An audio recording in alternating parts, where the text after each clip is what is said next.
With an exasperated sigh, Lance Lockwood stood on his toes as he stretched his arms over his head. It had been a trying time at Ironheart Accounting Limited lately, and the exhaustion had finally caught up to him.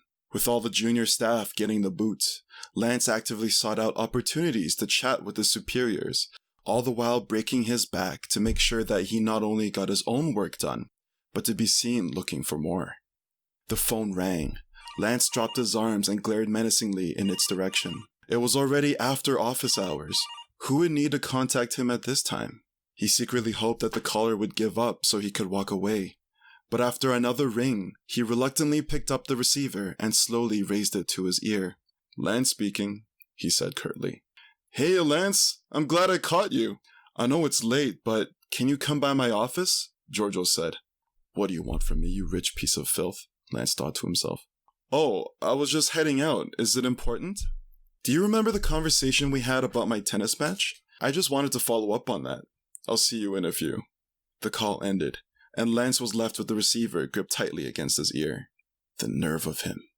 Georgios Malikov was the head partner of the entire firm. When it came to top dogs, he was the alpha of the company, though no one would be caught dead hanging around him. He had an overall toxic personality and never gave anyone the time of day unless he needed them. Since no one liked Georgios, Lance intentionally went out of his way to ask him for advice or to just shoot the breeze. He figured if no one had the courage to approach him, then he would have a better chance of getting on his good side. It was a dangerous game. He needed to show him that he respected and admired him, while not appearing to be trying too hard. For the most part, it worked.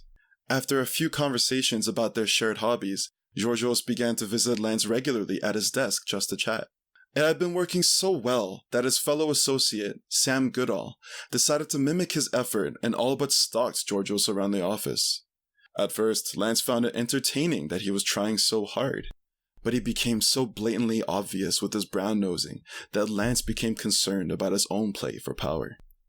Soon, he found himself planning ways he could one-up his colleague, even while he was at home. At this point in the evening, however, he couldn't care less about office politics, nor what Georgios needed from him. He only cared about meeting his fiancée, Fiona, to unwind and plan for their wedding.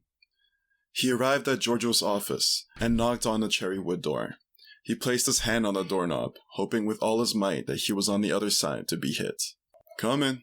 All of his intent to swing open the door fizzled away as he immediately lost any malice to pick a fight for keeping him from his precious Fiona.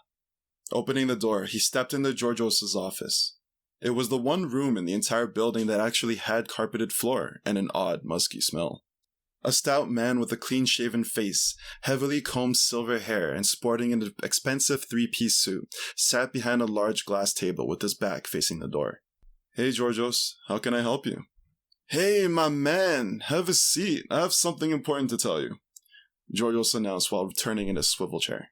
"Remember the other day when I was telling you about my tennis match?" "Mm-hmm," Lance replied while sitting down in the uncomfortable office chair opposite to him.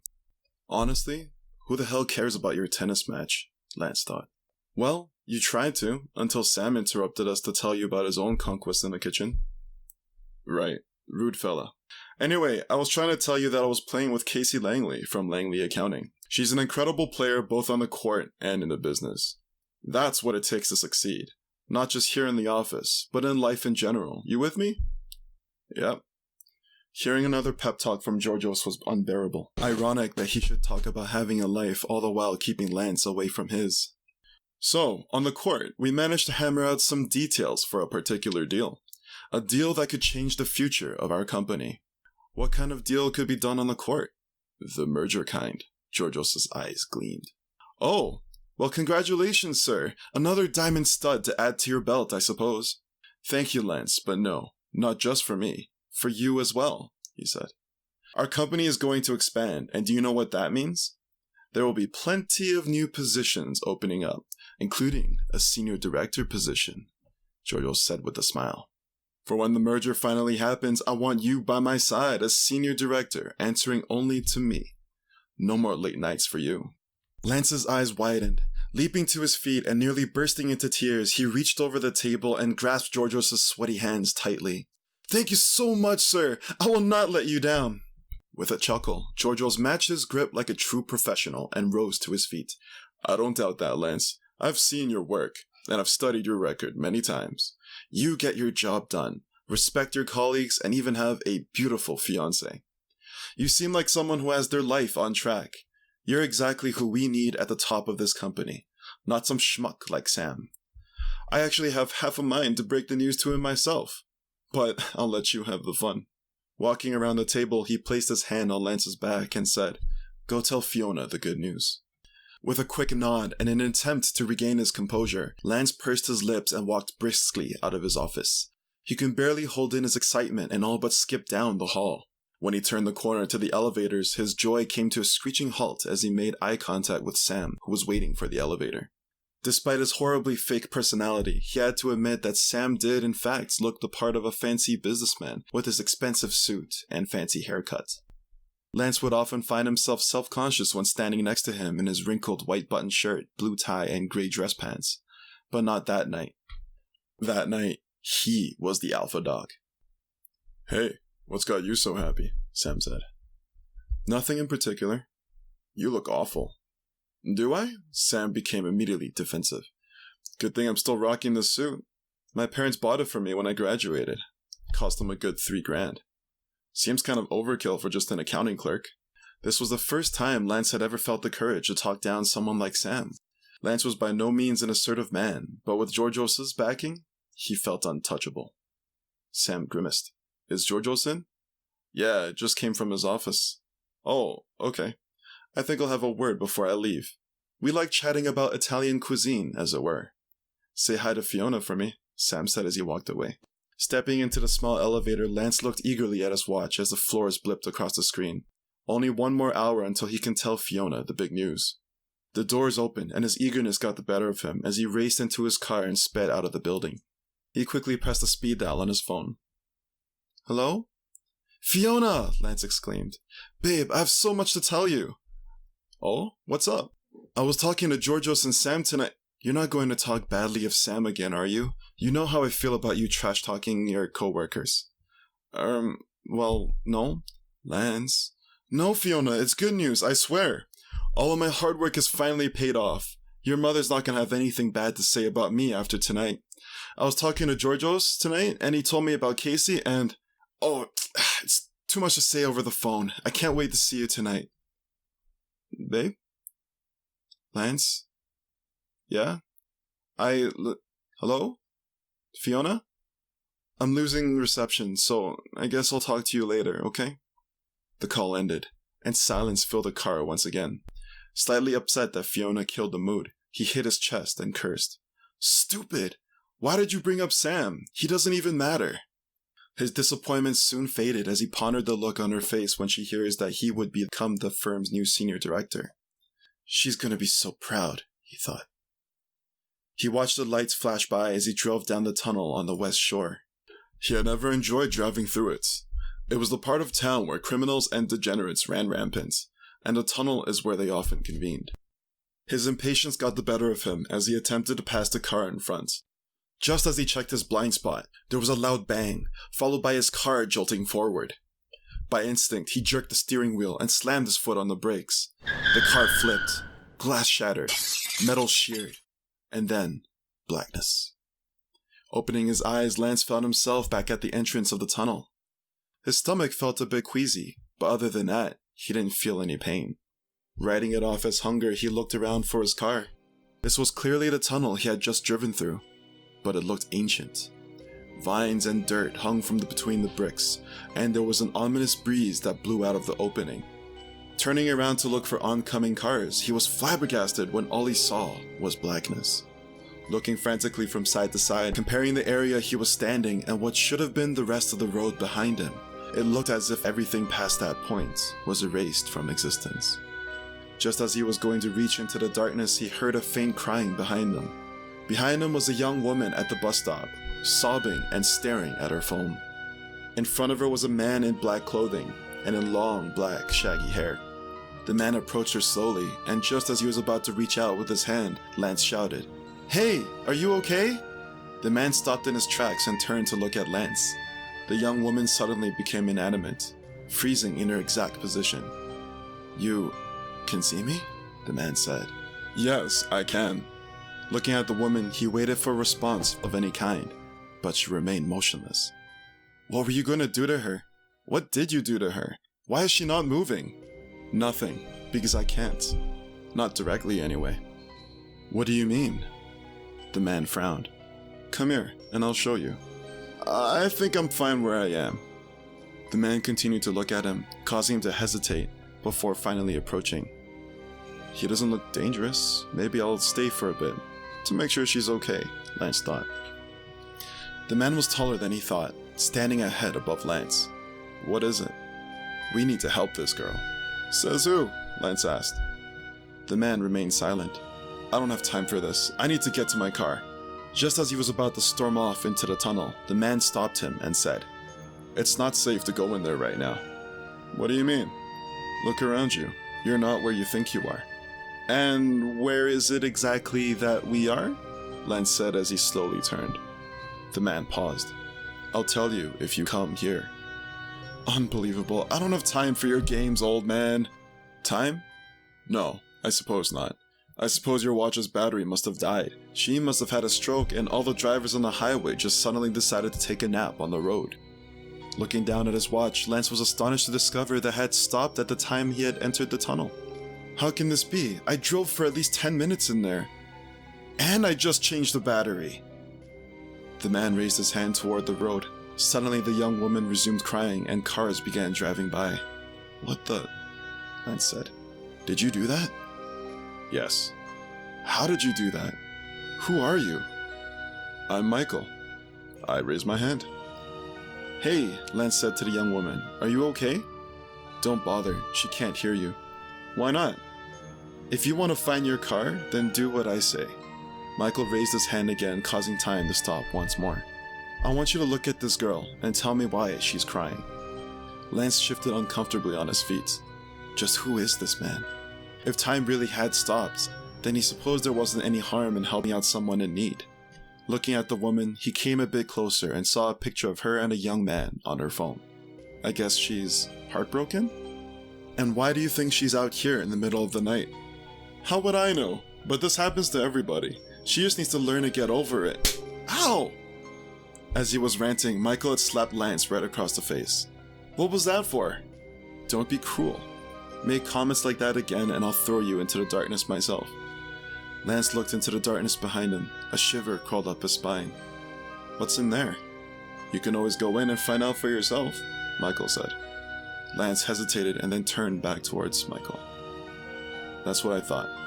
Now, I want you to put your hand on her head and whisper something into her ear to make her feel better.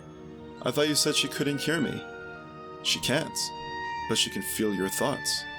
Lance approached the young woman. Without much thought, he placed his hand on her head and whispered into her ear. Everything will be okay.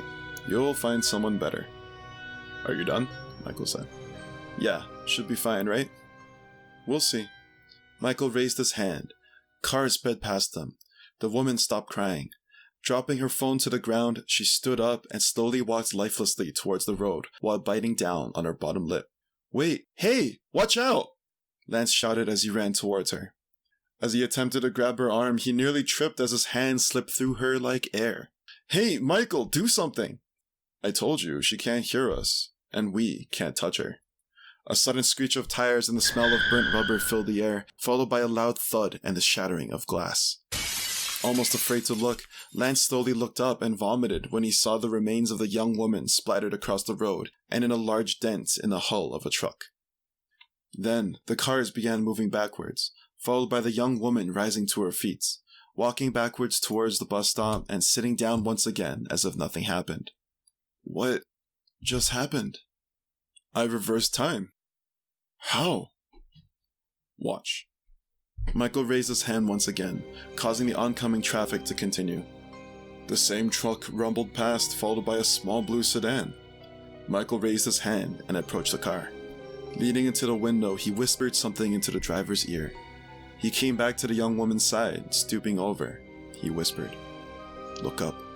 Resuming time once more, Michael then said, "Pay attention to the woman." As Lance looked at the woman, he could see black slime that slowly crept up the side of the bench she sat on. But as soon as the blue sedan slowed to a stop in front of her, a bright light shone around the car and the slime shriveled away. The driver, another young woman, stepped out of the car and ran towards them, calling out, "Hey, Cindy, is that you?" Eyes widened, the young woman jumped to her feet and lunged herself into the driver's arms and bellowed, "Oh, it's okay, Cindy, it's okay. Here, tell me what happened."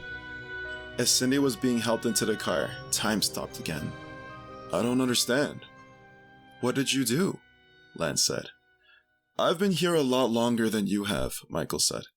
"That's how I knew her best friend would be driving down this way. All I did was tell her to look to the right and that Cindy was in danger." "What do you mean, in danger?" "When I told you to look at her, you didn't truly look at her. If you did, you would have seen the hand marks on her wrist, the bruises on her collarbone, and the self-inflicted wounds on her forearm. All you focused on was the image on the screen. Putting that together, and the fact that she was sitting at the bus stop alone in the middle of the night, it was clear that this woman was being abused by her boyfriend. She was already in a broken state, thinking she was unworthy of love. So, when you came up to her and told her she would find someone else, it triggered a train of thought that led her to the conclusion that she was undeserving of love. The fact is that she found this man, and it led her to so much pain. How could she possibly find someone else? Will they end up the same as him? If this man thought she required a beating, who else will want broken goods?" "You got all that just by looking at her?"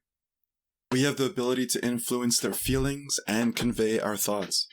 But if we choose to open ourselves to others, then we are able to understand their thoughts as well. Anyway, come along. You want to get to your car, right?" Lance followed closely behind Michael as they walked into the tunnel, all the while peeking over his shoulder at the bus stop. "Who are you? How are you able to do these things?" "I told you. I am Michael.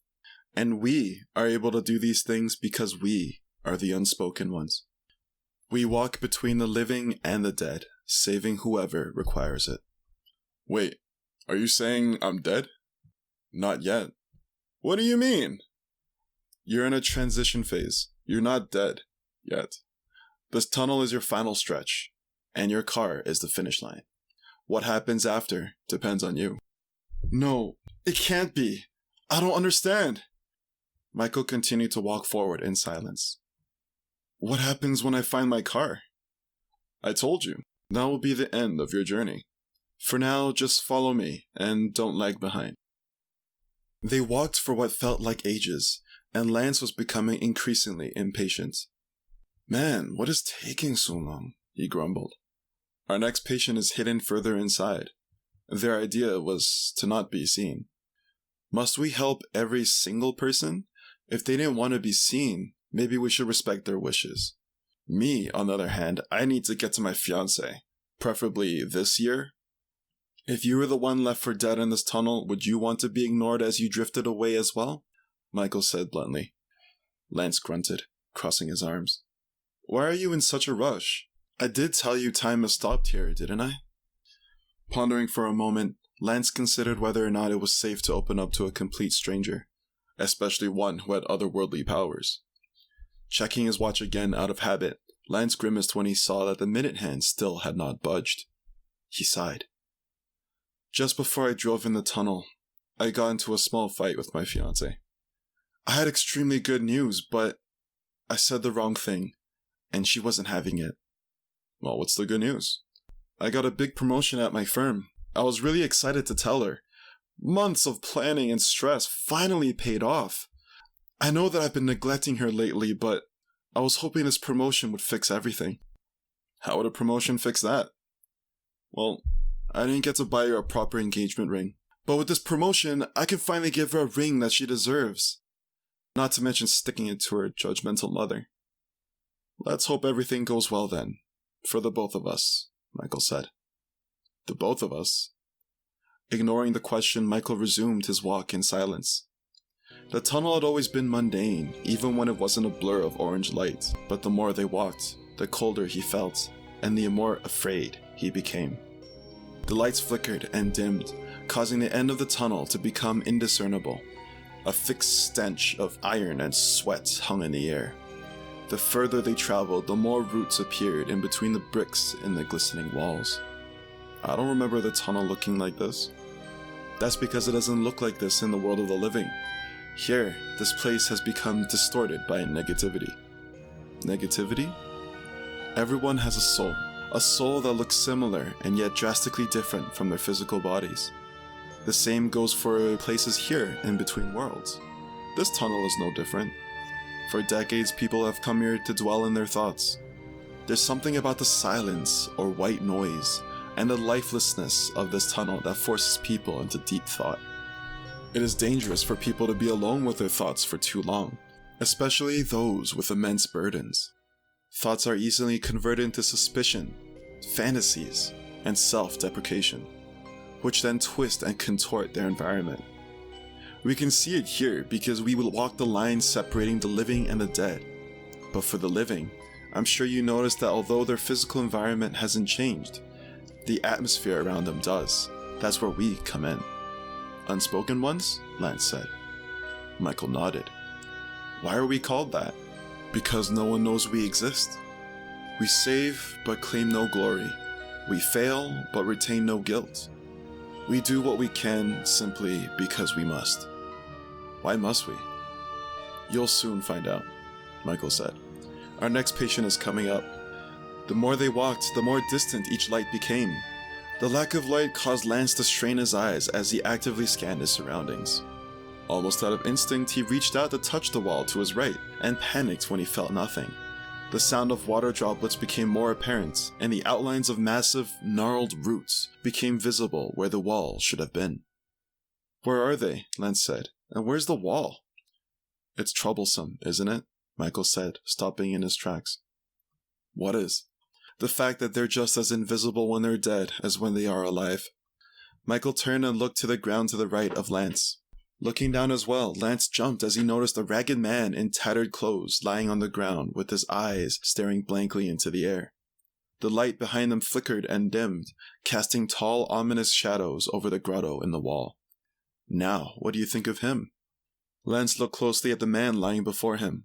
He looked dead, but if he was already gone, why would they bother looking at him? He must still have been alive, so he continued to scan his body from head to toe. On his left arm was a single syringe still injected into his upper arm, just barely covered by the sleeve of his shirt. With confidence, Lance stood up and announced, This man overdosed on some drugs. Michael, looking unimpressed, said, What else? What else do you see that could help stop this? Excuse me for saying this, but why should we try to stop this? He made his decision. Even if we stop him, wouldn't he just try again? He looks like he has nothing left to lose. Why not let his final moment be one of him feeling better? Then don't you think we should give him a reason to live? This world is tough, man. Some of us actually have to work for a living.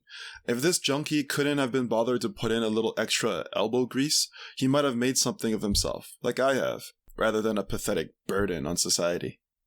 Michael grabbed Lance by the shirt and began pushing him backwards. Hey, stop! What are you doing? I warned you not to be cruel, didn't I? Michael said. With a thrust, Michael pushed Lance's head backward. In an instant, Lance's head was surrounded in darkness. He could see nothing, but he could feel the touch of a million tiny hands grabbing his face and slowly tugging him in. He could hear a cacophony of deafening cries and shrill, distorted screams when suddenly he was pulled out of the darkness and back into the dimly lit tunnel. Looking down on him was Michael, with his eyes burning white. What was that? Lance floundered. That will be your fate if you do not learn, Michael said with a thunderous voice. Okay, I'll behave, Lance said as he raised his arms in front of him. You said he should be more like you. Like what? A miserable, beaten-down man nipping at the ankles of his master, all the while neglecting his fiancée in a feeble attempt to prove himself to her mother? Ironic, isn't it? You're so protective of your pride, and yet you willingly throw it away for a little bit of money. Michael fumed. Staring up at Michael's piercing eyes, Lance's lip quivered and his eyes began to water. Michael's words pierced his heart, leaving him amidst a torrent of emotions. He's right. I'm the good-for-nothing bum, he thought. Oh God. So sorry, Fiona, Lance said, striking the side of his head and instinctively pulling on his necklace as tears dripped down his face. His voice shook as he shouted, I just wanted to make you proud. You're right. I don't deserve her. I couldn't even get her a proper ring. Michael's breathing slowed. With a big sigh, he grabbed Lance's hand. You still don't get it, do you? Lance looked up at him in wonder. Come, let's help this man. He slowly rose to his feet, teeth chattering. He shuddered as he looked back at the darkness that had now caught up to them. If everyone did what you said and left him to his own devices, the world would become a much colder, scarier place. This place here would become more terrifying. Tell me, is it dark for you? Yeah, I can barely see the guy, Lance said, sniffling. Let me tell you what I see. I see a man who lost an opportunity at a happy life. I see every scar he's received emotionally and physically. I see a father who lost both of his children in a tragic accident, and a wife who lost her battle with cancer. Do you not feel for this man at all? Lance looked down in shame. How could you see all of that? Michael smiled. Looks like you still have some empathy in you after all. Look up. When Lance opened his eyes, he noticed that the light in the tunnel had become brighter. How? Because now you want to help him. Now you feel hope. Not too long ago, you too felt the joys of life, did you not? Try again. Reach out with your feelings. Lance closed his eyes and placed his hand on the man's head. The man's emotions and memories flashed before his mind's eye.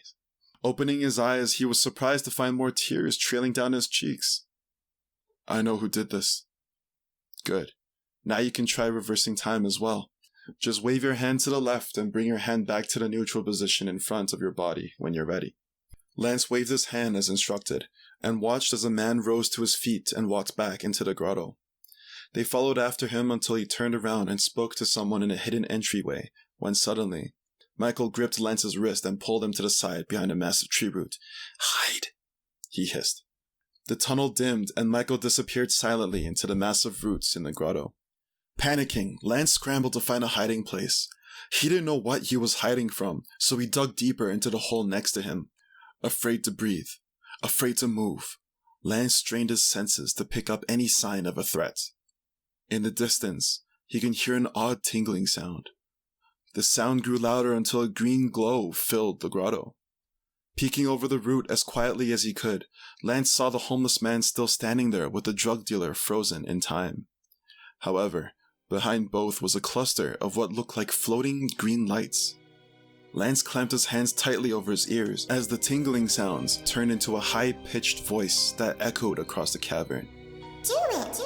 You have the victim before. Just wipe your feet. It'll make you feel better. Do it! The voices chimed over and over. A terrible chill overcame Lance. The voices rang inside his head to the point where he felt as though his head had been split open. In his frustration, Lance howled with pain and got up, choosing to run for his life. The voices became louder. He peeked over his shoulder and saw the cloud of green lights now in the shape of a woman flying dangerously close behind him.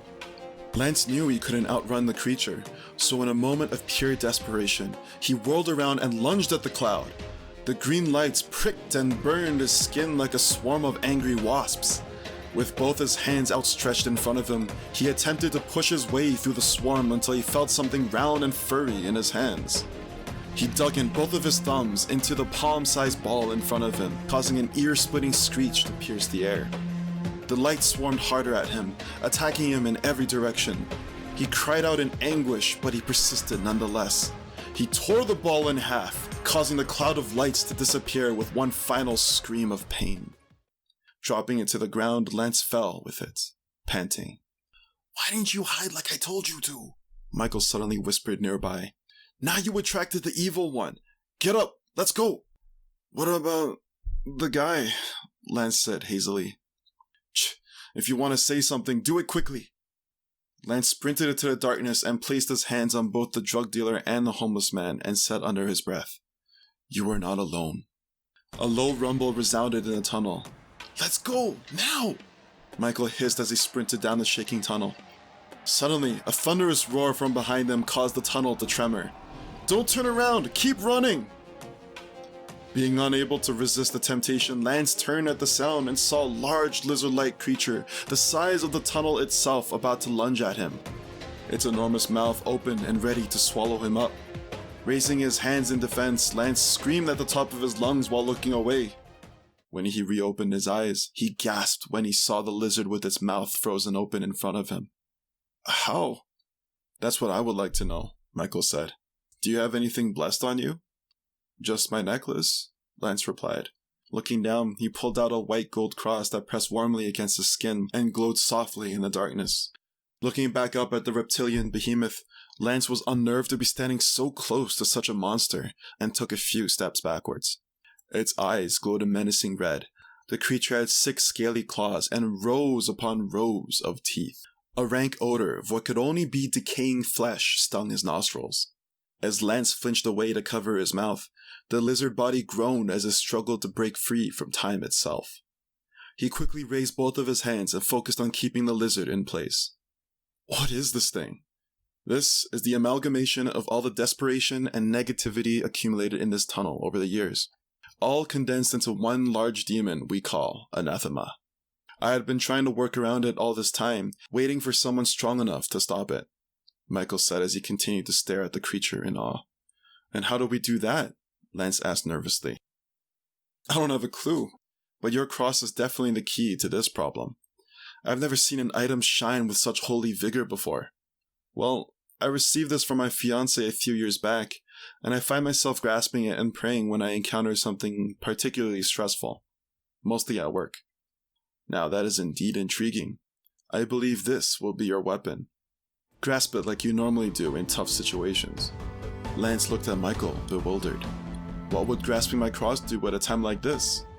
I suppose this wouldn't be the strangest thing that I've done tonight. Grasping his cross tightly in one hand, he staggered as it heated up.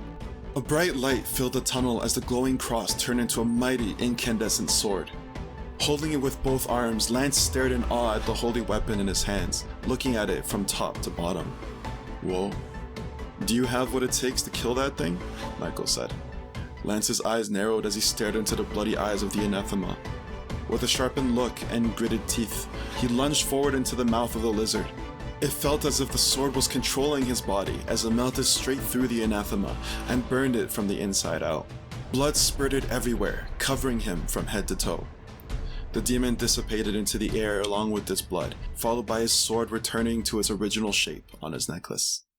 Staring at his palms, Lance breathed heavily as he looked around him. The tunnel was brighter, and the grotto was gone. What was left was the original divot used by workers to provide maintenance on the tunnel, and a circuit breaker box. Suddenly, a heavy hand weighed down on his shoulder. Excellent work. I want to apologize. I didn't think you had what it takes. Lance smiled. Believe me, I didn't know either. As he spoke, he tasted a foul, iron-like sensation on his tongue and attempted to spit it out. You okay? Probably just ate a bug or something. I'm fine. Michael gave him a concerned look, but when Lance returned a reassuring smile, he turned. Come, you want to find your car, don't you? The end of the tunnel was in sight. As they approached it, Lance broke the silence. Why do you do this? It's my job, Michael replied curtly. Given by whom? We're here. I'll tell you if you figure this out. The tunnel's exit was completely barren with not a single vehicle or person in sight. May I? Lance asked. It's your story. Go ahead. Lance raised his hand. He stared down the tunnel, waiting for the familiar shape of his car. Surely enough, in the distance came his car speeding down the tunnel, followed by another car closely behind. As his car neared the exit of the tunnel, a black SUV behind it nudged it, causing him to hit the car in front of it. The wheels turned and the car flipped into the air before rolling down the side of the cliff. As the black SUV drove by, Lance raised his hand. The windows were tinted, so he peeked his head in for a look at the driver. He couldn't believe it. Sitting inside the driver's seat was Sam Goodall. Why? Placing his hand on Sam's head, Lance was immediately filled with intense anger, jealousy, and lust. Memories of Sam talking to Georgios right after he left made him feel slightly content as he watched Georgios shut down Sam in their conversation. His satisfaction was quickly replaced with horror as the memories of his conversation just before he entered the tunnel behind Lance flashed before his mind's eye. What is it, Sam? I was just on the phone with Lance, Fiona said through the car speakers. Did you tell him yet? Sam said. No, I was just about to. Then tell him! 'Cause I can't wait to see you tonight. That's the thing. Sam, this can't happen anymore. What? What do you mean? Woman, I'm already halfway there. You're about to tell Lance it's over, and we're gonna have a damn good time tonight. End of discussion. Go to Lance pulled his hand away from Sam, visibly shaking with rage. Lance stomped off, away from the SUV. Hey, whatever you just saw, don't let it consume you, Michael said. Let's talk about it. In truth, Lance didn't hear a single thing he said. He had only one thing on his mind, and that was vengeance. Reversing time, Lance approached Sam once again in his vehicle. Placing his hand on his head, he whispered into his ear, "Kill yourself, you useless son of a..." Resuming time, he watched as the SUV sped even faster, ramming into his own sedan, causing both vehicles to tumble down the side of the valley. "Hey!" Michael exclaimed. "Watch out! If your body hits the bottom of that valley, it's over!" Teeth gritted tightly and hands balled up into fists, Lance replayed the moment over and over, each time whispering increasingly savage messages into Sam's ear. But no matter what he said, the SUV continued to ram his sedan off the cliff. Absolutely livid from the betrayal of his beloved and outraged by the pettiness of his nemesis, Lance found himself grinning at all the things he could influence Sam to do as he gripped his cross with malice. As he filled Sam's mind with self-deprecating thoughts, the tunnel began to darken with each time he replayed the scene. "Stop! Right now!" Michael shouted as he ran towards Lance. Turning around, Lance swung his arm with a sudden wildness that hit Michael squarely in the chest, knocking him off his feet. In his fit of rage, he had accidentally ripped the cross from his necklace and threw it towards Michael. As he raised his hand once again to bring back Sam's SUV, he was astonished to see that his hand became a black, scaly claw. "What is this?" Clasping his claws to his face, Lance yelled in appallment as his voice became distorted and raspy. On the inside, he could feel something crawling out of his stomach and into his mouth. Feeling the rest of his body in a panic, he lifted up his shirt. Underneath, his skin was covered in scales, and his body was growing by the second. "Where are you, Sam?" "You can't call him back anymore. You are no longer one of us," Michael said. Turning to glare at Michael on the ground, he hissed as his face became elongated. "You did this to me!" "You did this to yourself." Lance dropped down on all fours and charged at Michael. Opening his mouth, he loosed a blood-curdling roar. Although initially unnerving, his sudden savagery filled him with a sense of power and comfort. The more he raged, the better he felt. But at that moment, he felt nothing more than hunger. "I am sorry," Michael said as he stood up, "but this is the end for you." In his hand was Lance's cross that shone brighter than ever before, as it morphed into the shape of a sword once again. Michael stretched out his hand at Lance. "That is mine!" Lance bellowed as he lunged at Michael.